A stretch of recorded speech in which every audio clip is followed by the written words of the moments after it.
Introducing an all-new channel, JG9 News. We talk about all things happening in the NFL in a completely relaxed, unscripted format. We have a bunch of new videos out on the channel, including the news that Ron Rivera and Mike Caldwell have been fired, and we also talk about the controversial decision by the Saints and Jameis Winston to try a fake kneel down up by 24 points. Go check that out if you haven't already. And now, on with our feature presentation. One more dumb decision for the regular season, and we've saved one of the worst for last. January 7, 2024. It's the final week of the NFL season, and we've got a critical game on our hands up at Lambeau Field in the NFC North between the Green Bay Packers and the Chicago Bears. The stakes for this game are extremely simple for the main team in our story, the Packers. If they win, they're in. Win this game against your divisional rivals, and you're in the playoffs for the third time in the last 4 seasons, and you make the playoffs as the number 7 seed, and you make it with the youngest roster in NFL history to do so. It would be a heck of an accomplishment, especially considering the fact that this team was 3-6 just 2 months ago, and was completely out of it and dead in the water. Lose this game, however, and your season is over. No ifs, ands, or buts about it. It's win and in, lose and go home. The stakes could not be any simpler or any easier to follow. With that, we fast forward to the second quarter, with the Packers leading at 7-3 with 2 minutes left and the Bears facing 3rd and 6. Justin Fields gets sacked for what feels like the millionth time on 3rd down in this game, and Green Bay gets a stop to force the Bears into a field goal situation. If you're Green Bay, this is great. You can call a timeout and get the ball back with about 1:50 left, with plenty of time to run your offense and do something before the halftime where, oh god, you're not going to stop the clock, are you? You're seriously letting this run. You're seriously going to kill all 40 seconds for no reason and restrict the number of chances you have at getting to the end zone. Matt LaFleur, why are you not calling timeout? You have 2 of them. You can get the ball back with way more time, and yet you're not doing it. Why are you not calling a timeout? The left upright. This one flirts with that left side, but goes right on through. Well, you now only have about 70 seconds to work with instead of 110 seconds. That's not ideal, but I suppose I could be overreacting. It's not like it's a doomsday scenario. You've still got enough time, especially with a timeout, to run your offense and move the ball down the field. And nope, there's only 11 seconds now. Just saying, that extra time could have come in handy, and you would have had way more plays to get to this spot. But regardless, you're still in prime position to at least score on this drive. You have no timeouts, so you figure with your team well in field goal range, they're going to call an end zone shot, and maybe you'll have time for another one, and then you'll kick the field goal if it doesn't work, and make it a 10-6 ball game, which isn't the worst thing at all. Just don't do anything stupid like, I don't know, call a short passing play that doesn't get out of bounds when a short play does nothing since you're already in field goal range, and you'll be good to go. But I'm sure they won't do that, right? Here and get 8 yards quickly. Here it is to the sideline. Uh-oh. That's going to run. That's the end of the half. That's it. That's not even close. For the final time this regular season, welcome to Dumb Decisions. Before I break down what happened here, this whole series is about taking an in-depth look at decisions made during games that were clearly awful from the start. This isn't something to look bad in hindsight. Rather, this is something to look awful almost immediately. These are moves where your gut instinct tells you right away that there is no way this can possibly work. And sure enough, your gut instinct was smarter than that of an NFL head coach. And for this one, we're taking a look at the mind of Green Bay Packers head coach Matt LaFleur. You thought I was going to let you off the hook for this one, Matt? Just because I was sick the other day and my voice was shot, and just because you made the playoffs, which, by the way, heck of an accomplishment considering how young the roster was, but still, you're not getting away with this so lightly. You're not off the hook just yet. We've got to end the regular season with one final dumb decision. And man, this was quite the one. And if the Packers ended up losing this game, we'd be talking about this as one of the most infamous plays and sequences in the history of the franchise. And that's saying a lot. So with that being said, let's take a look at why calling this play and calling a 3-yard pass inbounds with no timeouts and the clock running out is a really bad idea. And before we go any further, as I said before, they would not have been in this situation if LaFleur wisely called this timeout after the 3rd and goal sack on defense, which would have given his team an extra 40 seconds and maybe 6 extra plays to march down the field. This isn't even the first time this season that Matt LaFleur botched the end of the first half in a game against the Chicago Bears. If I had a nickel for every time he did that this season, I'd have 2 nickels, which isn't a lot, but it's weird that it's happened twice. Because in week 1, after Jordan Love got sacked on 2nd down with 33 seconds left at the 35-yard line, instead of LaFleur taking a timeout and maybe calling a run play on 3rd down to get a bit closer for the field goal, he let the clock run all the way down and had his rookie kicker try a 53-yarder on 3rd down. Anders Carlson bailed him out by drilling the kick, but it was still a horrible decision. There was no bailing out here, though. LaFleur and company would not have the same luck here with this absolutely idiotic passing play.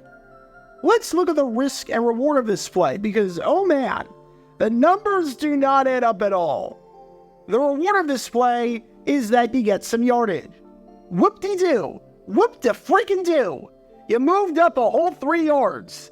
I'm not saying that 3 yards can't be important in a situation like this. If you are moving from, let's say, the 40-yard line to the 37-yard line, yeah, it makes a difference. It can be the difference between a kicker being in field goal range and a kicker having to hit a career long or maybe being out of range. If you're moving from your own 47-yard line to midfield, yeah, it can make a difference by allowing you to be in a spot to attempt a Hail Mary and have your quarterback reach the end zone. But here, even if the play works, number 1, you've only got time for 1 more play before you have to kick the field goal. And that play has to go to the end zone, because it'd be 3rd down, and you're not going for it on 4th down. So you might as well have just gone for the touchdown here, because nothing changes whatsoever if you complete this pass from a moving the chains perspective or from the angle of what you would be able to do on your next 2 plays. Number 2, it doesn't make the field goal any easier. In the absolute best case scenario, you're moving the ball from the 22-yard line to the 19-yard line.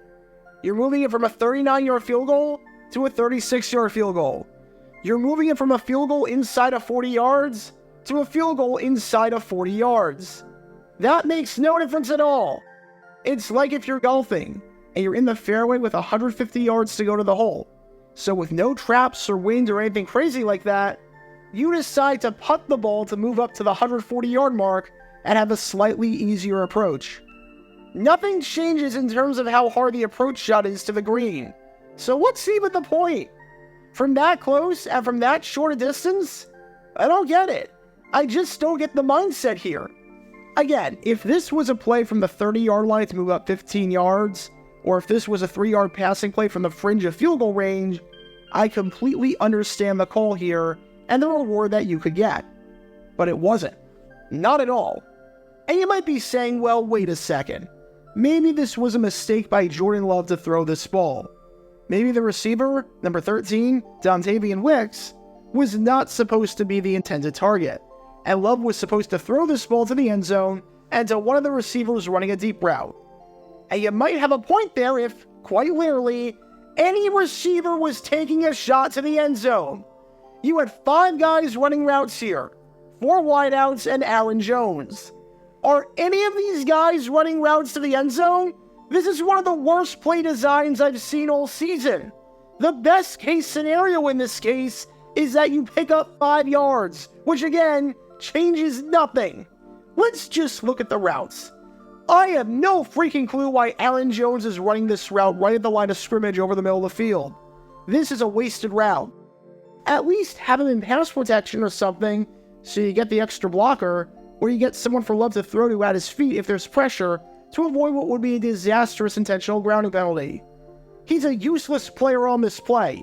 If he touches the ball, the first half is over. Tucker Kraft, number 85, is running an out route where he breaks at the 15-yard line, so he's not running a route anywhere close to the end zone. Bo Melvin, number 80, is running an out route where he also breaks at the 15-yard line, but to the opposite side. So again, he's not running a route anywhere close to the end zone. Jaden Reed, number 11, is running an out route where he breaks at the 18-yard line, so he's not running a route anywhere close to the end zone. And of course, Dontavian Wicks, well, you know what he's running. So the goal of this play was to get 3 yards closer so you have an easier chance at scoring a touchdown, I guess. Because you have different play calls from the 19-yard line for one shot at the end zone versus the 22-yard line. It's not like the difference between 3rd and 4 and 3rd and 7, where you actually have different approaches. The difference between a play where you need 19 yards in one shot and 22 yards in one shot is awfully minuscule in terms of what you're actually calling. Was a play like this really worth it? Even if it succeeds, nothing changes. Seriously, nothing changes at all. The reward is super minuscule and actually kind of irrelevant. You play right into Chicago's hands with this call. Meanwhile, the risk of a play like this is, well, I think you saw what the risk is. You don't get out of bounds, the clock runs all the way down to triple zeros, and you leave the half with nothing but a wasted opportunity in a critical possession. All for nothing. At least if you take an end zone shot here, you have 2 chances to do it before you have to kick the field goal, and you're ensured that any catch will be a score. This play, however, cuts down the number of chances you have to score by half, where the yardage pickup is so minuscule as to give you just about the same odds of scoring, whether you're at the new line of scrimmage or the original line of scrimmage. And you take a huge risk that if you're tackled in bounds, or the throw is behind and the receiver can't get out of bounds because he has to fall down to make the grab, that the clock will continue to run. It's not just that Matt LaFleur called a bad play for this situation. It's that he, quite possibly, outside of a running play, called the worst possible play for this situation. You have to actively try to call a play this bad. And man, did he find a way. Did he find a way, all right. And before I get any comments about why I'm criticizing the play in the game between these 2 teams behind me right here, but I'm not criticizing the end of the first half of the Bills-Dolphins game, where the clock ran out on the Bills much like it ran out on the Packers here, well, that's like comparing apples and oranges. The Bills play, the reward is that you score a touchdown, and 99% of the time, this play is a touchdown. I mean, just look at this. It would require a heck of a tackle for the Dolphins to keep them out of the end zone and for the Bills to not get a touchdown. And credit to Miami, that's exactly what happened. This is a great play call, but just phenomenal defensive execution. This play in the Bears game, on the other hand, this made no sense for the Packers. The reward was awful. It was minuscule at best, terrible at worst. The risk is obvious, and it was just so stupid on so many levels. And look, the Packers have done a great job coaching in the second half of the season. Matt LaFleur's done a good job with this young team, and Joe Barry actually has had some good moments on defense, which I cannot believe I'm saying. It seems insane. But this moment, yeah, not the Packers' finest hour in the slightest bit. So what do we learn from all of this? If you have little time left and you have no timeouts, then don't call a play that doesn't guarantee the fact that the clock will stop, and where you risk the possibility of the clock running out. If the best case scenario with calling a play is that nothing changes in terms of your chances of scoring on that drive or on that play, then don't call that play, especially when it could spell disaster if it fails. Knowing the situation at hand is important, especially when it comes to where you are on the field, how much time is on the clock, and what the play is designed to do. If the design of the play doesn't result in a substantial change, or any change at all, to how you approach the next play, then maybe it's not the best idea to call that play. Just a thought. And if you don't know how to manage a clock, then man, you should probably work on fixing that before the playoffs. Although on second thought, your opponent is Mike McCarthy, so you might not need to do that, because he's even worse than you are. Because when all these elements are in play, you can't exactly be surprised when this play backfires. Talk about a dumb decision. Get your official Jaguar Gear 9 merchandise by going to jj9shop.com, and be sure to like and subscribe, as it really helps the channel out a lot. Join me every Wednesday night where we'll play NFL Trivia for cash prizes at 9 p.m. Eastern over on Twitch. To learn more about the history of college football, subscribe to Jaguar Gator 8. To learn more about the history of Major League Baseball, subscribe to Jaguar Gator 7. Also, special thanks to all of our Patreon supporters for helping out the channel. Your support is greatly appreciated. See how you can become a patron and request future video topics in the description below.